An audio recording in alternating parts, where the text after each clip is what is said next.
ସୁପ୍ରଭାତମ୍ ଭାଇ ଭଉଣୀ, ଆଜିର କାଳାଂଶରେ ସମସ୍ତଙ୍କୁ ସ୍ୱାଗତ ଏବଂ ଅଭିନନ୍ଦନ। ଭାଇ ଭଉଣୀମାନେ, ଆଜି ଆମେ କାହାଣୀଟିଏ ଶୁଣିବା। କାହାଣୀ ହେଲା କବିରଙ୍କ ପିଲାଦିନ। ଛୋଟ ପିଲାଟିଏ ଥିଲା। ସେ ତା ସାଙ୍ଗମାନଙ୍କ ସହ ଅଧିକାଂଶ ଦିନ ମନ୍ଦିରକୁ ଯାଇ ଭଜନ କୀର୍ତ୍ତନ ଶୁଣୁଥିଲା। କେବେ କେବେ ମନ୍ଦିରରେ ଭଜନ ମଧ୍ୟ ବୋଲୁଥିଲା। ତାର ଭକ୍ତିଭରା ଭଜନ ଶୁଣି ଗାଁ ଲୋକମାନେ ଆଶ୍ଚର୍ଯ୍ୟ ହେଉଥିଲେ। ସେ ପାଠପଢ଼ା ସହିତ ଘରେ ଲୁଗା ବୁଣିବାରେ ବାପାଙ୍କୁ ସାହାଯ୍ୟ କରୁଥିଲା। ଦିନେ ତା ବାପାଙ୍କ ଦେହ ଅସୁସ୍ଥ ଥିଲା।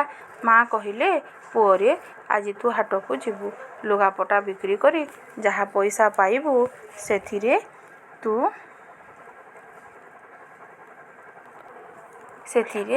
ସେଥିରେ ଚାଉଳ ଆଣିବୁ। ଘରେ ଚାଉଳ ମୋଟେ ନାହିଁ। ଚାଉଳ ଆଣିଲେ ରନ୍ଧା ହେବ। ପିଲାଟି ଲୁଗାପଟା ନେଇ ହାଟକୁ ବାହାରିଲା। ଶୀତ ଦିନ ହୋଇଥାଏ। ବାଟରେ ଦେଖିଲା ଭିକାରୀମାନେ ଶୀତରେ ଥରୁଛନ୍ତି।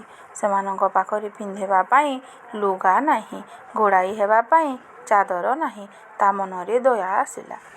ଆଣିଥିବା ଲୁଗାପଟା ସବୁ ସେମାନଙ୍କ ମଧ୍ୟରେ ବାଣ୍ଟିଦେଲା। ଶେଷରେ ଖାଲି ହାତରେ ଘରକୁ ଫେରିଲା। ଘର ପିଣ୍ଡା ଉପରେ ଚୁପ୍ ହୋଇ ବସି ରହିଲା। ଭାବିଲା, ମା ଚାଉଳ ଆଣିବା କଥା ପଚାରିଲେ କ'ଣ କହିବି?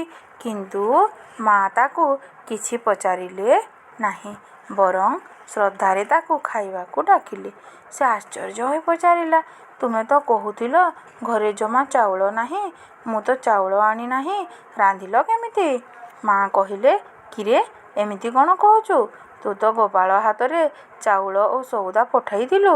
ସେ ଆଶ୍ଚର୍ଯ୍ୟ ହୋଇଗଲା। ଲୁଗାପଟା ବାଣ୍ଟିବା କଥା ମା'କୁ କହିଲା। ମା ସବୁ ଶୁଣି କହିଲେ, ସାଧୁସନ୍ଥ, ଦୁଃଖୀ ଓ ଗରିବମାନଙ୍କ ସେବା ହିଁ ଈଶ୍ୱରଙ୍କ ସେବା। ବୋଧହୁଏ ଭଗବାନ ଶ୍ରୀକୃଷ୍ଣ ଗୋପାଳ ନାମରେ ଆସି ଚାଉଳ ଓ ସଉଦା ଦେଇଗଲେ। ଭଗବାନ ଶ୍ରୀକୃଷ୍ଣ ଘରକୁ ଆସିବା କଥା ଶୁଣି ସେ ଖୁସିରେ ନାଚି ଉଠିଲା।